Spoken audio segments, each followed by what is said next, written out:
حضور علیہ السلام کی تعلیمات اور آپ کی سیرت کے پہلوؤں کو قوم کے سامنے اجاگر کیا جائے۔ پچھلے جمعۃ المبارک پر ہم نے حضور رحمت کائنات صلی اللہ علیہ وسلم کے کردار پاک کے حوالے سے کچھ احادیث سماعت کرنے کی سعادت حاصل کی۔ یہ دنیا اس انداز کی ہے کہ یہاں پہ کوئی بھی بندہ آپ کو سکھی اور شاد و آباد نظر نہیں آئے گا، فطرتی عمل ہے۔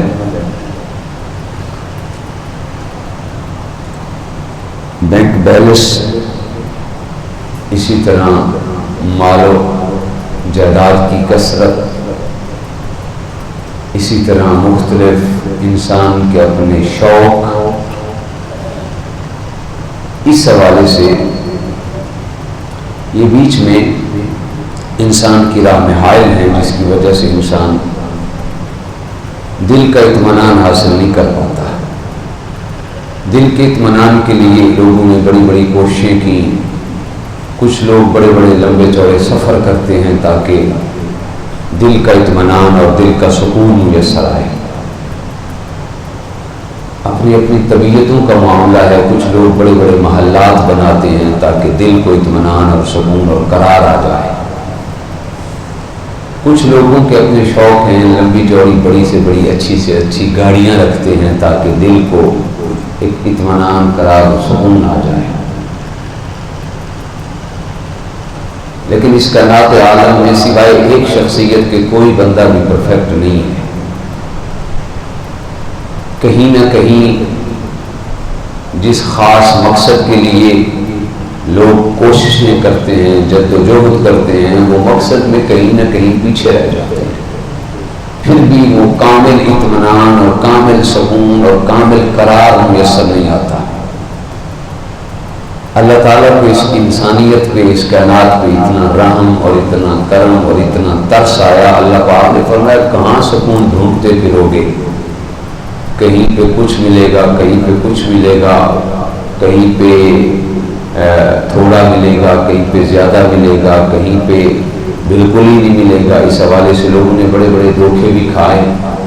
فرمایا میں نے اپنا محبوب ایسا محبوب بنایا، اس بارگاہ میں آنا تمہارا کام ہے، ہر قسمی سکون عطا فرمانا یہ رب محمد کا کام ہے۔ سبحان اللہ، سبحان اللہ۔ کائنات عالم کا نچوڑ اور کائنات عالم کا ماخذ و مرجع، مصادر و مراجع، ساری کائنات کا حضور کی زندگی کو بنا کر اللہ نے قرآن میں اعلان کر دیا، لقد کان لکم فی رسول اللہ اسوۃ حسنہ، میرے محبوب کی زندگی ہی کامل زندگی ہے، اس کو اپنا لو تمہیں کامل سکون مل جائے گا۔ سبحان اللہ۔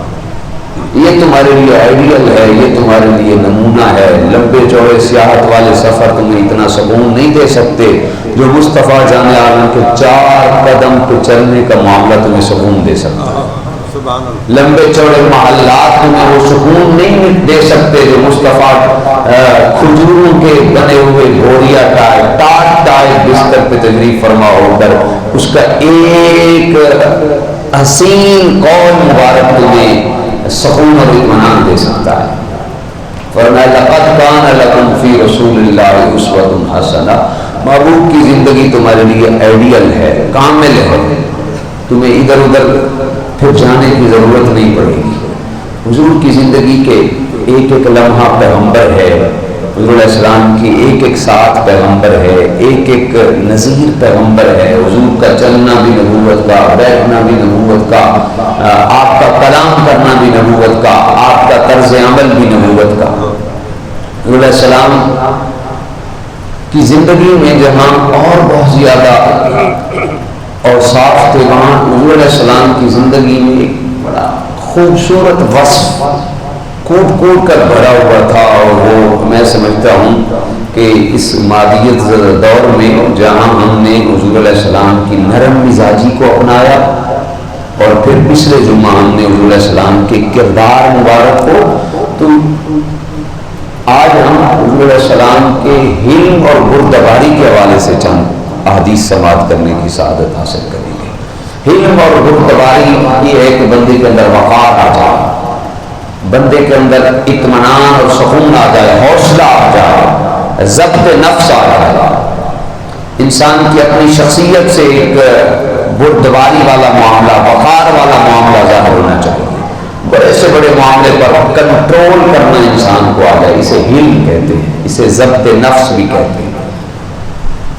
حضور رحمت کائنات صلی اللہ علیہ وسلم اس حوالے سے آپ کی جو پاکیزہ تعلیمات ہیں وہ ہم سب کے لیے مشعل راہ ہے، اس پہ چل کر ہم نہ صرف اپنے آپ کی زندگی کو بہتر کر سکتے ہیں، اپنے گھر کی بلکہ پورے خاندان کی بلکہ پورے علاقے کی زندگی۔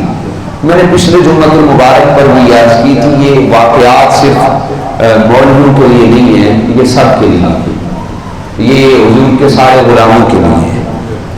عمل پیرا ہونے کی ضرورت ہے، صرف سننے اور سنانے سے معاشرتی تشکیل ممکن نہیں ہوگی جب تک ہم اس پہ مکمل طور پر کاربند نہیں ہوں گے۔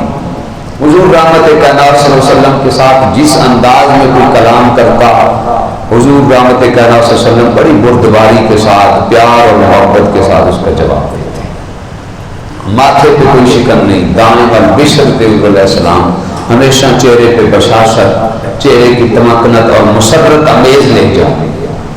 حضرت اما عائشہ صدیقہ رابعہ ہیں، قاضی ایاز مالکی رحمہ اللہ نے الشفاء بتعریف حقوق المصطفیٰ کے اندر اس حدیث پاک کو نقل کیا۔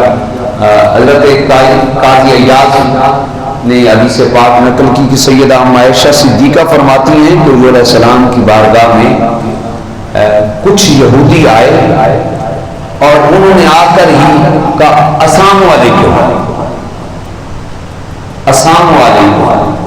اسامو کا مطلب ہوتا ہے موت، علیکم تم پر، یعنی انہوں نے بد دعا دی، نعوذ باللہ معاذ اللہ، موت کی تمنا کی کہ اے محمد صلی اللہ علیہ وسلم السلام علیکم، نعوذ باللہ معاذ اللہ، نقل کفر، جس کا ترجمہ یہ بنتا ہے تم پر موت واقع ہو۔ حضور رحمت کائنات بھلا ایسے ہو سکتا ہے کہ کسی کے گھر میں آ کر اس کو بد دعا دیں، کسی کے گھر میں آ کر اس کے لیے یہ چاہیں کہ اللہ کرے تم مر جاؤ؟ ایسا ہو سکتا ہے؟ ہمارے دور میں اس طرح کوئی کر کے تو دیکھے۔ کوئی بندہ بڑے سے بڑا حلیم متبع شخص بھی جب اپنی موت کی بات سنتا ہے تو پگھل جاتا ہے، پسینہ پسینہ ہو جاتا ہے، یار کیسا شخص ہے میرے گھر میں آ کر مجھے ہی موت کی دعا دے رہا ہے اور بد دعا دے رہا ہے۔ حضور رحمت کائنات کی بارگاہ میں یہودی آئے اور علیہ السلام کو آتے ہی کہا السلام علیکم، تو حضور علیہ السلام نے صرف اتنا جملہ ارشاد فرمایا علیکم وعلیکم، تم پر بھی، وعلیکم تم پر بھی۔ سیدہ اما عائشہ صدیقہ سلام اللہ علیہا رضی اللہ تعالی عنہا آپ ساتھ تھیں، بھلا ایسے ہو سکتا ہے صدیق کی بیٹی ہو اور معبود کی گستاخی برداشت کر سکے؟ وہ بھی صدیقہ کائنات، محبوبہ محبوب خدا، گلشن رسول کی اندلیبہ۔ حضرت سیدہ اما عائشہ صدیقہ نے جب یہ بات سنی تو آپ فوراً اٹھی اور فرمانے لگی السلام علیکم لعنت اللہ علی الدنیا والآخرہ، تم پہ موت ہے، تمہیں دنیا پر بھی لعنت تم پہ برسے اور آخرت میں بھی تم پہ لعنت برسے، بدبخت انسان، تم حضور کے بارے میں ایسے کہتے ہو؟ حضور رحمت کائنات نے فرمایا ایسا رک جاؤ، ایسا رک جاؤ۔ حضرت اما عائشہ صدیقہ نے عرض کی حضور آپ نے سنا نہیں، یہ آپ کے لیے بد دعا کر رہے ہیں، آپ کے لیے موت کی تمنا کر رہے ہیں، آپ کے لیے یہ چاہتے ہیں کہ آپ نعوذ باللہ معاذ اللہ، جانا تو ہر کسی میں ہے، آپ کے لیے یہ اس انداز میں چاہتے ہیں۔ حضور رحمت کائنات صلی اللہ علیہ وسلم نے فرمایا میرا اللہ جب مجھے بلائے گا میں چلا جاؤں گا، ان کے کہنے پہ کچھ نہیں ہوتا۔ یہ افق، یہ علم ہے، یہ بردباری ہے، موقع پہ انسان اپنے آپ کو کنٹرول کر لے، اور حضور رحمت کائنات صلی اللہ علیہ وسلم نے اس انداز میں واضح کر کے دکھایا۔ غوث بن حارث ایک بدبخت شخص تھا، وہ حضور علیہ السلام کے نہ پہ کر پہ تھا، حضور علیہ السلام کو معاذ اللہ قتل کرنا چاہتا تھا، ارادہ قتل سے حضور علیہ السلام کے پیچھے چلتا رہتا۔ ایک موقع پر حضور ایک غزوہ سے واپس آ رہے تھے تو رحمت کائنات صلی اللہ علیہ وسلم پر تھکاوٹ کے آثار نمودار ہوئے، فرمایا یہیں کو پڑاؤ کرتے ہیں، تھوڑی دیر کے لیے آرام کرتے ہیں، پھر یہاں سے آگے چلیں گے۔ سواریاں رک گئیں، ٹھہراؤ اور پڑاؤ کر دیا گیا۔ ایک درخت کے نیچے حضور رحمت کائنات صلی اللہ علیہ وسلم آرام فرما ہوئے اور حضور علیہ السلام سو گئے۔ قاضی ایاز مالکی نے اس حدیث پاک کو بھی نقل کیا شفا شریف کے اندر۔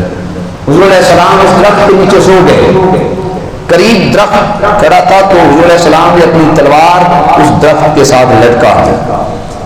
غوث بن حارث نے دور سے دیکھا کہ حضور کے غلام اپنے اپنے خیموں میں ہیں اور حضور رحمت کائنات درخت کے سائے میں سو رہے ہیں۔ اس نے موقع پاتے ہی آیا اور تلوار اتار کر نعوذ باللہ معاذ ایسے نہ تلوار سونتی اور قریب تھا کہ حضور علیہ السلام پر وہ تلوار کا وار کرتا، ایسے جونی قریب کی تھی تلوار، حضور علیہ السلام نے آنکھیں کھول دی۔ حضور آرام فرما رہے تھے، حضور علیہ السلام نے جب آنکھیں کھولی تو حضور علیہ السلام کو وہ غوث بن حارث وہ بدبخت کہنے لگا کہ اے محمد بتائیں اب آپ کو میرے ہاتھ سے کون بچائے گا؟ حضور رحمت کائنات صلی اللہ علیہ وسلم نے بڑے پیار بھرے لہجے میں کہا میرا اللہ، کہ مجھے میرا اللہ بچائے گا۔ حضور علیہ السلام کی حدیث پاک ہے اوٹی تو خمسن لم یؤتہن احد قبلی، فرمایا میرے اللہ نے مجھے 5 چیزیں ایسی عطا کی ہیں جو مجھ سے پہلے کسی اور پیغمبر کو نہیں دی گئی۔ عرض کی گئی حضور وہ کون سی 5 چیزیں ہیں؟ پہلے نمبر پر حضور علیہ السلام نے فرمایا نصرت بالرعب مسیرۃ شہر، فرمایا میرے اللہ نے میرے روب کے ساتھ مدد کی۔ دشمن 2 ماہ کی مسافت پہ ہوتا ہے، اس پہ میرا روب اور دبدبہ پہلے ہی طاری ہو جاتا ہے۔ جب اس نے تلوار سونتی نا اور کہا کہ اے محمد آپ کو میرے ہاتھوں سے کون بچائے گا؟ حضور علیہ السلام نے فرمایا میرا اللہ مجھے بچائے گا۔ اس پہ ایسا روب اور دبدبہ طاری ہوا، کانپنے لگ گیا، حتیٰ کہ تلوار ہاتھ سے نیچے گر گئی۔ حضور علیہ السلام اٹھے اور اٹھ کر حضور علیہ السلام نے تلوار ہاتھ میں پکڑ لی۔ یہ حضور علیہ السلام کا حلم، حضور علیہ السلام کی بردباری جس کی عملی ضرورت ہے آج ہمارے اس معاشرے کو۔ ہر بندہ ڈپریشن پر شکار ہوا کر رہا ہے، جس کو دیکھیں غصے سے لال پیلا، اور ہر بندے پتہ نہیں معاشی عدم استحکام کی وجہ سے اس کا ہاوا کچھ نہیں، ہم نے اپنے ذہنوں کو بھی بٹھا رکھا ہے، مر گئے پر پوری نہیں کہہ سب کچھ ہے پاکستان میں، بس ذہن کو سمجھانے والا۔ ٹھیک ہے مہنگائی کا لاوا ہے، سب کچھ ہے، لیکن اگر دیکھیں میرے بھائی مہنگائی کا لاوا ہے تو کیا خیال ہے؟ حضور کی تعلیمات ہمارے سامنے نہیں ہیں۔ سلام اس پر کہ جس نے بے قصوں کی دستگیری کی، سلام اس پر کہ جس نے بادشاہی میں فقیری کی۔ حضور علیہ السلام کے تو گھر میں مہینوں تک چولہا نہیں جلتا تھا، اور حضور چاہتے تو وہ پہاڑ بھی سونا بن کے آپ کے پیچھے پیچھے چلتا تھا۔ یہ حضور علیہ السلام کی یہ ساری تعلیمات ہم سب کے لیے ہیں۔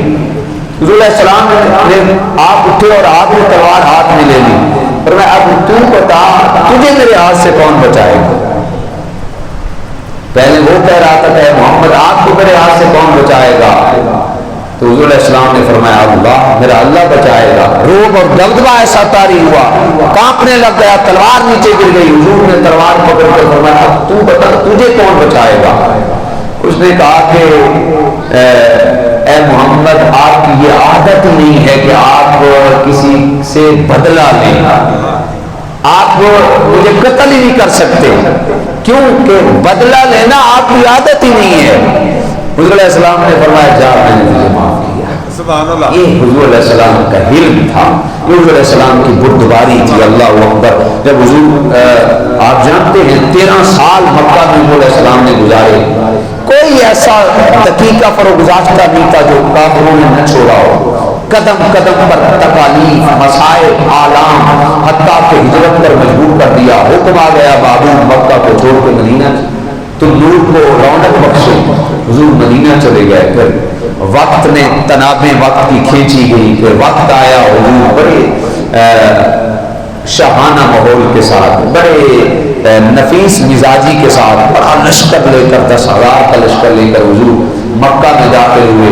حضور اتنی عاجزی کے ساتھ، اتنی انکساری کے ساتھ آ رہے تھے کہ آپ کا جو سر مبارک تھا وہ عاجزی کے مارے جھکا ہوا تھا اور اونٹ کی کوہان کو لگ رہا تھا، اور وہ سارے بدبخت سامنے تھے، جو راستے میں کانٹے بچھاتا تھا، جو پتھر پھینکتے تھے، اور جو نعوذ باللہ معاذ اللہ حضور کے جس میں اقدس پر محیط بن عقبہ نامی شخص جو غجری ڈالتا تھا، ایسے ایسے بڑے بڑے لوگ اور بڑے بڑے نام کانپ رہے تھے۔ آج ہمارے ساتھ کیا ہونا ہے؟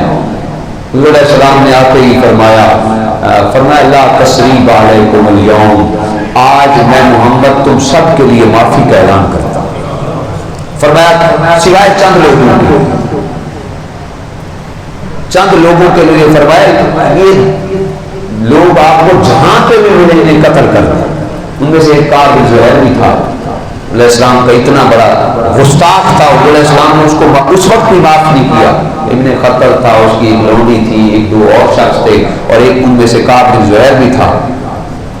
بچتے بچاتے یہ بھاگ گیا، اس کے بھائی نے اس کو پیچھے سے پیغام بھیجا محمد کی طبیعت ایسی نہیں ہے بدلہ لینے والی، کب تک محمد اور محمد کے ساتھیوں سے صلی اللہ علیہ وسلم سے بھاگتے رہو گے؟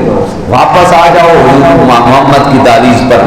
محمد نے تو آج سب کے لیے معافی کا اعلان کیا ہے، فرمایا جو اپنا دروازہ بند کر لے گا اسے بھی معاف کیا، جو ابو سفیان کے گھر میں داخل ہو جائے گا اسے بھی معاف کیا، جو اپنے ہتھیار پھینک دے گا اسے بھی معاف کیا۔ کب تک بھاگتے رہو گے حضور کے غلاموں کے ہاتھوں سے؟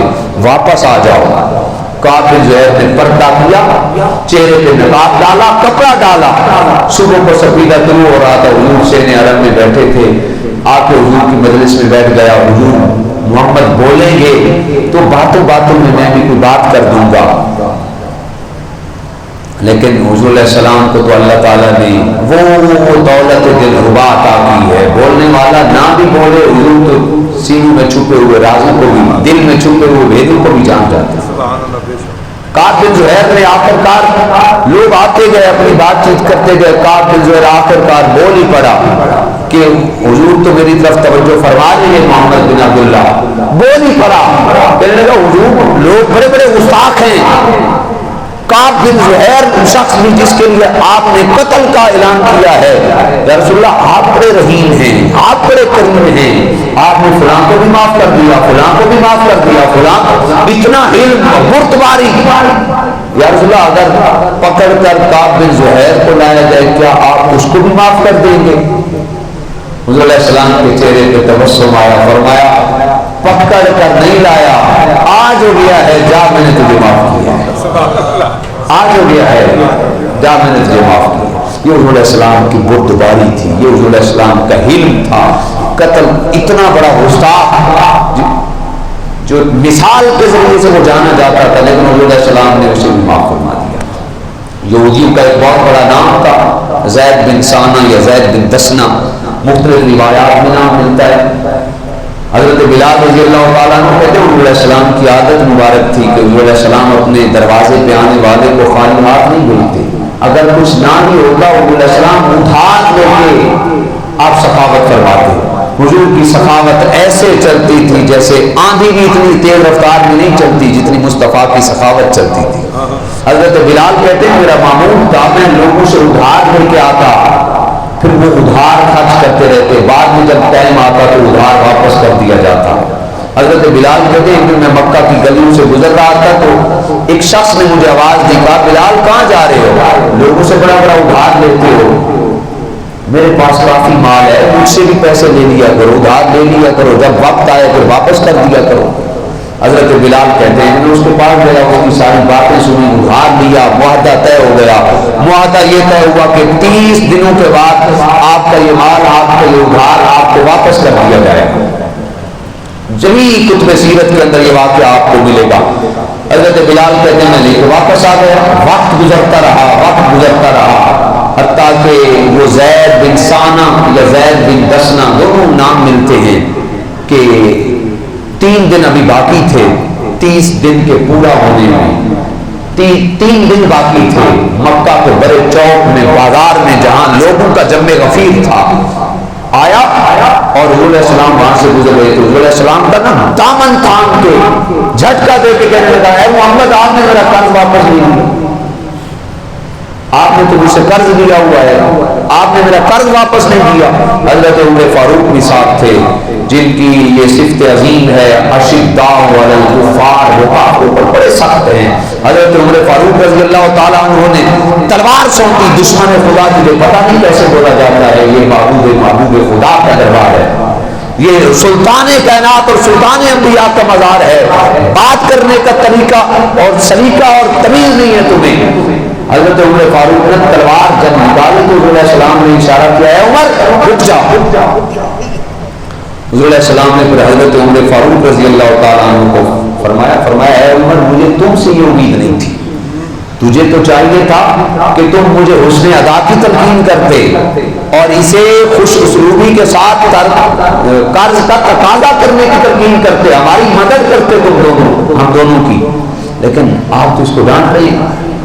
تو اس نے پھر جھٹکا دیا، اس نے کہا محمد میں باتیں نہیں سنتا، میرے پاس اتنا ٹائم نہیں ہے، میرا قرض واپس کرو۔ حضور علیہ السلام نے فرمایا بلال یہ کیا کہتا ہے؟ حضرت بلال نے کہا حضور ابھی 3 دن باقی ہیں، قرض ادا کرنے میں 3 دن۔ اچھا وہ اس وقت کا ماحول آج کا ماحول نہیں تھا، آج کل کے دور میں تو معاملہ بالکل الٹ ہے، پہلے تو ادھار ملتا نہیں، ادھار اگر بندہ کسی کو دے دے اللہ اکبر پھر جیسے تیسے واپس لیا جاتا ہے، پھر وہ آپ ہی جانتے ہیں۔ حضرت بلال کو حضور نے فرمایا کیا کہتا ہے؟ حضور ابھی 3 دن باقی ہیں۔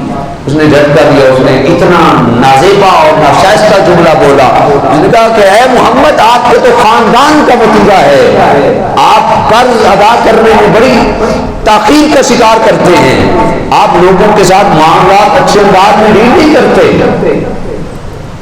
حضرت عمر کہتے ہیں کہ وہ زید بن ثانہ کہتا ہے کہ مجھ سے جو بن پانا تھا میں نے کیا، اس سے کوئی سخت جملے نہیں تھے جو میں نے نہ کہے، سخت سے سخت بڑے سے بڑے جملے میں نے کہہ دیے، حتیٰ کہ حضور کے والد تک، حضور کے دادا جان تک بڑے مستاقانہ امیز لہجے میں اس نے باتیں کی۔ حضور علیہ السلام نے فرمایا اے عمر اے بلال جاؤ اس کو لے جاؤ اور جتنا اس کا قرض ہے قرض کی کھجوریں دو اور 20 سا تقریباً یہ 51 کلو بنتے ہیں، یہ زائد کھجوریں دو،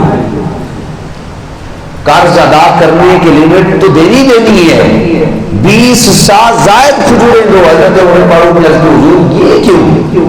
میں تو اس کی شکل دیکھنا گوارا نہیں کر رہا، آپ کا حکم نہ ہوتا تو ابھی تک اس کا کام تمام ہو جاتا۔ حضور علیہ السلام نے فرمایا عمر نے حکم دے دیا ہے اس کو لے جاؤ اور اتنی زائد کھجوریں دو۔ حضرت عمر فاروق رضی اللہ تعالیٰ عنہ اس انداز میں اس کو پکڑ کر لے آئے تو فرمایا یہ کھجوریں تیری ہیں جو تم نے قرض کے طور پہ لینی ہیں، یہ لے۔ اور جب زائد کھجوریں دینے لگے تو زید بن ثانہ پکار اٹھا کہ اے عمر یہ کھجوریں مجھے کیوں دے رہے ہو؟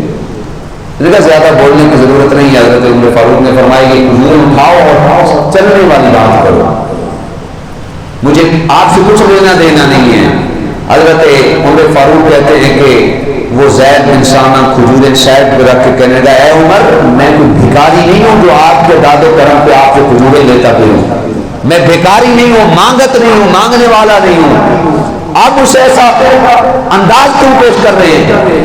حضرت عمر فاروق نے فرمایا دشمن خدا میں تجھ سے ایسی بات نہ کروں، تو رسول خدا سے ایسے نازیبا اور ناشائستہ الفاظ کہہ کے آیا ہے۔ تو حضرت عمر فاروق کہتے ہیں زید بن ثانہ کی آنکھوں سے آنسو جاری ہو گئے، عمر مجھے معاف کر دینا، میں کوئی عام شخص نہیں ہوں، میں کوئی سائل مانگتا بھکاری نہیں ہوں، میں زید بن ثانہ ہوں، آپ نے مجھے کیا لینا دینا زید بن ثانہ فلاں فلاں۔ آپ نے فرمایا تم نے پہچانا نہیں؟ آپ نے فرمایا وہی جس کو الحبر کے نام سے جانا جاتا ہے، جو یہودیوں کا بہت بڑا عالم ہے، جن کا ہاں میں وہی زید بن ثانہ ہوں۔ تو حضرت عمر فاروق نے فرمایا جھنجھوڑ کے کہا پھر تم اس انداز میں جانتے ہوئے بوجھتے ہوئے اس انداز کا رویہ حضور کے سامنے کیسے اپنایا؟ تو اس نے کہا کہ اے عمر فاروق رضی اللہ تعالیٰ عنہ میں اللہ کو حاضر و ناظر جان کے کہتا ہوں تورات زبور انجیل کا عالم ہوں، میں نے تورات کے اندر نبی آخر الزمان محمد مصطفیٰ کی کچھ خصوصیات اور نشانیاں پڑھ رکھی تھیں، وہ ساری نشانیاں میں دیکھ چکا تھا، 2 نشانیاں دیکھنا باقی تھیں، ان میں سے ایک نشانی یہ تھی کہ محمد مصطفیٰ صلی اللہ علیہ وسلم کا جو حلم ہوگا وہ آپ کے غصے پر غالب ہوگا، آپ تحمل مزاج ہوں گے۔ اور دوسری نشانی میں نے یہ پڑھی، سامنے والے شخص کی جتنی جہالت بڑھتی چلی جائے گی، محمد مصطفیٰ رحمت کون و مکان صلی اللہ علیہ وسلم کی محبت اتنی زیادہ ہوتی چلی جائے گی۔ میں اللہ کو حاضر و ناظر جان کے کہتا ہوں کہ اے عمر، یہ سارا مال مدینہ کا، میں تیسرے نمبر کا بڑا امیر کبیر شخص ہوں، میں اللہ کو حاضر و ناظر جان کے کہتا ہوں، میں اپنا سارا مال، اپنی ساری اولاد، اپنی جائیداد مصطفیٰ جان عالم کی امت کے لیے وقف کرتا ہوں، اور میرے گلے میں پٹا ڈالو اور مجھے گھسیٹ کر حضور جان عالم کی بارگاہ میں لے کے چلو، میں تو فقط مصطفیٰ جان عالم کے قدموں کے نقوش کی تلاش میں تھا، میں تو فقط اس انتظار میں تھا کاش وہ وقت آئے، میری نشانیاں پوری ہو جائیں اور میں محمد مصطفیٰ کی دہلیز پہ حاضر ہو کر آپ کا غلام بن جاؤں۔ تو حضرت عمر فاروق کو پکار کے منت ترڑے سماجتیں کر کے مجھے گھسیٹ کے لے کے چلو، میں اس رویے کی معافی مانگ کر حضور کے حریم قدس میں داخل ہو کر دائرہ اسلام میں داخل ہونا چاہتا ہوں۔ سبحان اللہ۔ حضور رحمت کائنات صلی اللہ علیہ وسلم کو اللہ نے سیرت کا ایسا پاکیزہ حسن دیا تھا، ایسا پاکیزہ حسن، چاہے وہ حلم ہو، چاہے بردباری ہو، چاہے نرم مزاجی ہو، چاہے حضور علیہ السلام کے کردار کے معاملات ہوں، اس پہ چل کر آج ہم اپنی زندگی کو بہتر سے بہتر بنا سکتے ہیں۔ اللہ تعالیٰ حضور علیہ السلام کے دامن کرم کے صدقے ہماری دنیا بھی بہتر فرمائے، ہماری آخرت بھی بہتر فرمائے۔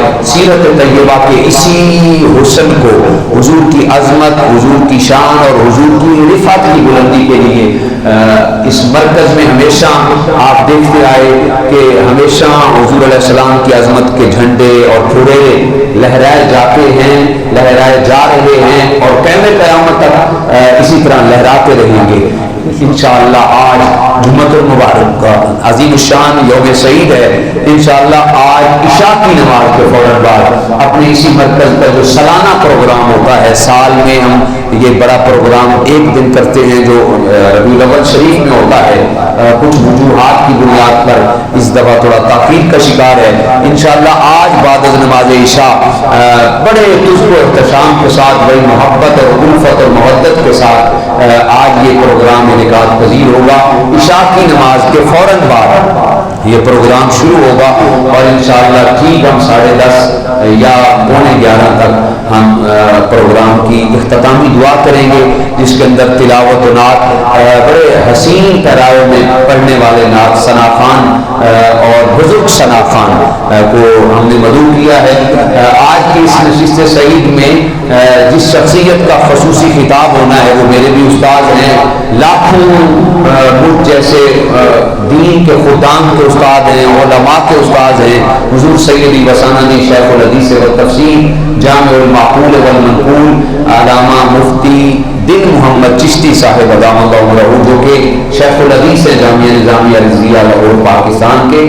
آپ سبھی احباب سے گزارش ہے کہ بر وقت تشریف فرما ہوں، یہ آپ کا اپنا پروگرام ہے، ٹھیک ہے میرا بھی ہے، میرا حق تھوڑا زیادہ ہے لیکن آپ کا حق بھی اس سے کم نہیں ہے، آپ کا اپنا پروگرام ہے، اس کو کامیابی آپ نے خود کرنا ہے۔ میں یہ یقین کے ساتھ کہتا ہوں کہ آپ نے کبھی بھی میری بات کو رہگا نہیں کیا، کبھی بھی میری بات کو پیچھے نہیں کیا، آپ اسی محبت کے ساتھ آج بھی تشریف فرما ہوں گے تاکہ حضور علیہ السلام کی عزت اور عظمت اور آپ کی سیرت کا جو پیغام ہے وہ زیادہ سے زیادہ لوگوں تک پہنچ سکے۔ اللہ تعالیٰ آپ کا حامی ناصر ہو، ہم سب کا حامی ناصر ہو۔ آج انشاءاللہ عشاء کی نماز کے فوراً بعد آپ سب کو میں خوش آمدید کہنے کے لیے تیار رہوں گا۔ اللہ توفیق عطا فرمائے۔